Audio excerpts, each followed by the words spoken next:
जय हिंद मेरे डियर साथी, मैं आपका साथी विकास और आज हम देखने वाले हैं डी फार्मा फर्स्ट ईयर का फार्माकोग्नोसी का चैप्टर नंबर 2। इसमें हम क्लासिफिकेशन ऑफ क्रूड ड्रग के डिटेल में आप पहुंच चुके हैं, एकदम से लास्ट पोर्शन पे। जो आप देखना चाहते हैं तो यहाँ से आप देखिए, इतना चीज़ें हम इंक्लूड यानी इसमें पढ़ चुके हैं। सबसे पहले क्लासिफिकेशन क्या होता, क्यों होता, कैसे होता, रीजन वगैरह सारा चीज़ पढ़ चुके हैं। ठीक, इस पे alphabetical classification, morphological classification, taxonomical classification और फार्माकोलॉजिकल क्लासिफिकेशन का सेपरेट वीडियो इसी के लिंक में आप प्लेलिस्ट से आप देख सकते हैं। ठीक है, या डिस्क्रिप्शन में हम लिंक बना देंगे, वहाँ से भी आप देख सकते हैं, कोई टेंशन नहीं। और लास्ट पोर्शन है आपका क्या हो गया, कीमो टैक्सोनॉमिकल क्लासिफिकेशन। ठीक है, तो इतना हम देखने के बाद आपका ये चैप्टर नंबर 2 का क्लासिफिकेशन वाला पोर्शन पूरी तरह से एंडिंग हो जाएगी। ठीक, तो चलिए हम आपको प्यारा सा सेशन पे चलते हैं, कीमो टैक्सोनॉमिकल क्लासिफिकेशन। ठीक, यदि टैक्सोनॉमिकल क्लासिफिकेशन नहीं देखें तो आप थोड़ा सा उससे पहले आप जाकर देख लेंगे तो ये वीडियो आपको थोड़ा सा तगड़ा समझ में आएगा। ठीक है, तो कीमो टैक्सोनॉमिकल यदि वर्ड को तोड़ा जाए तो देखो, कीमो मतलब केमिकल, टैक्सोनॉमिकल मतलब किसी प्लांट का जो क्लासिफिकेशन किया जाता है उसमें कौन सा केमिकल पाया जाता है, कीमो टैक्सोनॉमिकल क्लासिफिकेशन के अंतर्गत आता है। ठीक, तो यहाँ से देखिए, अब यहाँ से क्या क्या चीज़ आप देखने वाले हैं, इसी को ध्यान से सुनिएगा। तो पहला पॉइंट लिखा, plant can also be classify using their chemical character, apply chemistry to taxonomical is known as कीमोटॉक्सिकल।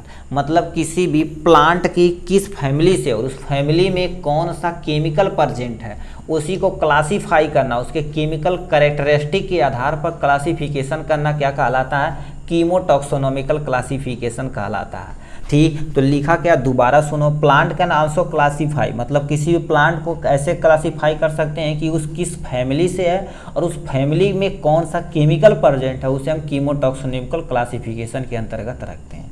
ठीक, नेक्स्ट पे आते हैं, chemotaxonomical is also describe as chemical plant, taxonomy chemosynthetic और प्लांट केमिस्ट्री। मतलब क्या कहता है, ये जो है डिफाइन करता है कि कौन सा प्लांट किस फैमिली से है, किस जीनस से है, किस स्पीसीज से है और उस फैमिली में ठीक कौन सा केमिकल सिस्टमैटिक रूप से पाया जाता है और उस प्लांट के बारे में पूरी केमिस्ट्री डिटेल में बताता है कि उसके लीफ में कौन सा केमिकल पाया जाता है, रूट में कौन सा केमिकल पाया जाता है और पत्तियों में सब कुछ कैसे पाया जाता है, राइजोम, बार्क, छाल, सब कुछ में कौन सा केमिकल पाया जाता है, ये सबको डिटेल में कौन बताता है, कीमोटैक्सोनॉमिकल क्लासिफिकेशन के अंतर्गत पढ़ना पड़ता।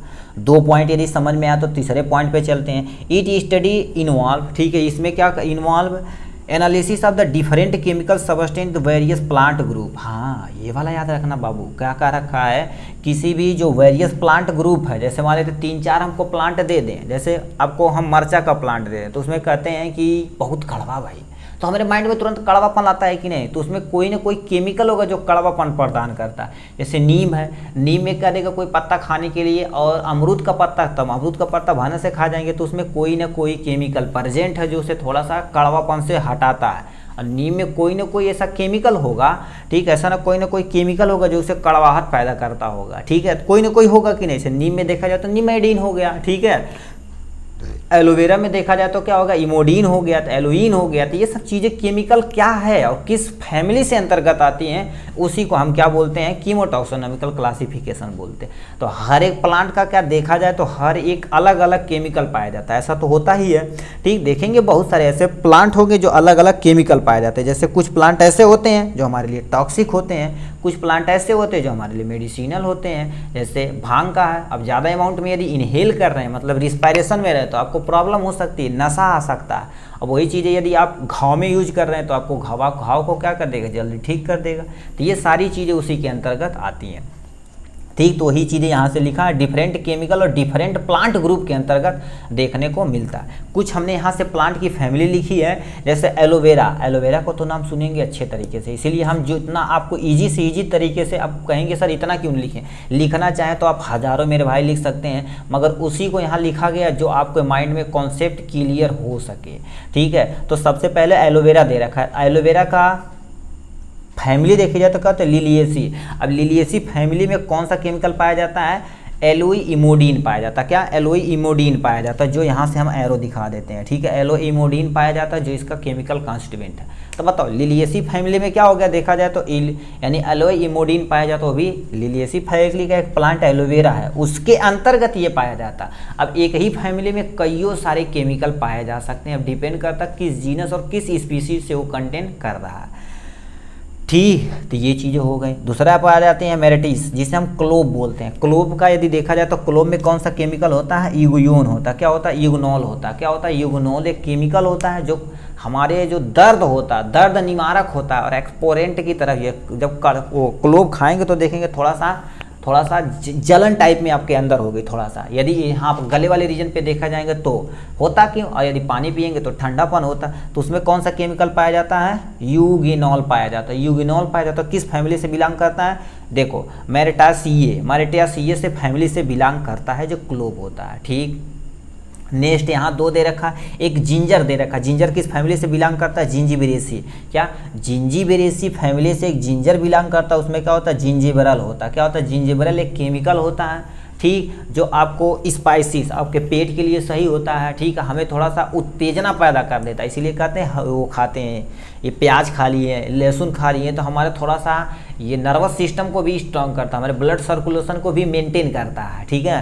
तो इसमें क्या होता है? जिंजर में जिंजीबरेसी फैमिली से बिलोंग करता है, जिसमें जिंजीबरल इसमें केमिकल होता है। यही सब मेरे भाई याद रखना, यहीं से आप कॉन्सेप्ट क्लियर करेंगे तो आगे जाके आपको जो 64 ड्रग्स पढ़ना वो सब आप चुटकियों में बजा के ऐसे पहुँचा देंगे, ठीक। ये हो गया जिंजीबरेसी। अब इसका दूसरा क्या दे रखा? टर्मरिक दे रखा। क्या दे रखा? टर्मरिक। तो इसमें पहले दे रखा टर्मरिक में कौन, टर्मरिक किस फैमिली से बिलोंग करता है? जिंजीबेरेसी, यानी फैमिली जो होता है जिंजीबेरेसी होती है, और उसमें क्या एक केमिकल देखा जाए तो पॉलीफिनाइलोइक होता है। क्या होता है? पॉलीफिनोलिक होता है, ठीक। ये इसमें केमिकल होता है, ठीक। टर्मरिक एक तरह का, हल्दी सुने होंगे, हल्दी में कौन सा केमिकल होता है? यही केमिकल होता है, इस फैमिली से बिलोंग करता है। अब देखिए एक ही फैमिली में देखो 2 केमिकल हैं कि नहीं, तो आप डिपेंड करता है किस प्लांट से वो लिया गया है, ठीक। ये हो गया उसके फैमिली और उसमें केमिकल के बारे में।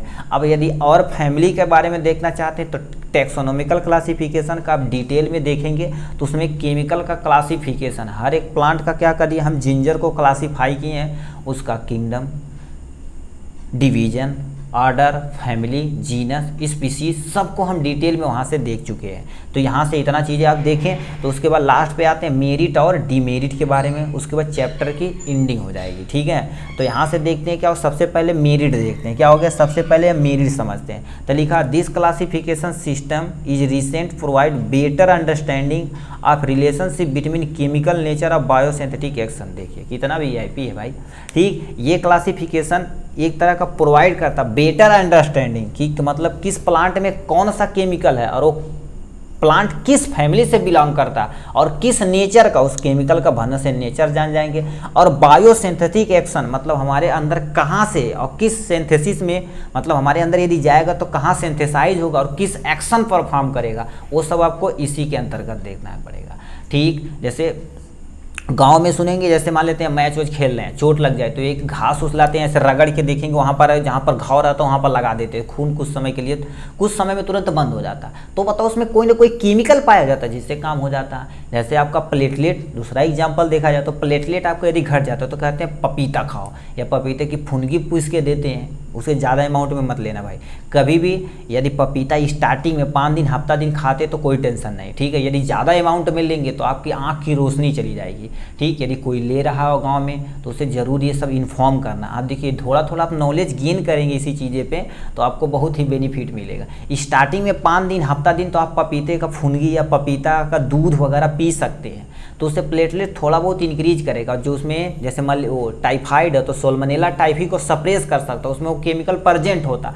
मगर यदि ज़्यादा अमाउंट में लेंगे तो आँख की रोशनी आप पे बहुत ज़्यादा इफेक्ट करती है, ठीक है। और ब्लड प्रेशर को भी वो ज़्यादा हाई कर देती है क्योंकि कोलेस्ट्रॉल उसमें ज़्यादा होता है, दूध वगैरह से उसे ये सारी चीज़ें, ठीक। तो उसे मेंटेन करना, तो उससे में क्या कर रखा, उस प्लांट का केमिकल नेचर भी जान जाएंगे, ठीक है। उस प्लांट में कौन सा केमिकल है, वो केमिकल का नेचर जान जाएंगे। बायोसिंथेटिक एक्शन मतलब हमारे शरीर के अंदर जाएगा तो कौन सा एक्शन परफॉर्म करेगा, ये सब हम डिटेल में इसमें देखते हैं। कीमोटैक्सोनॉमिकल क्लासिफिकेशन यदि पढ़ेंगे तो इसका मेरिट है।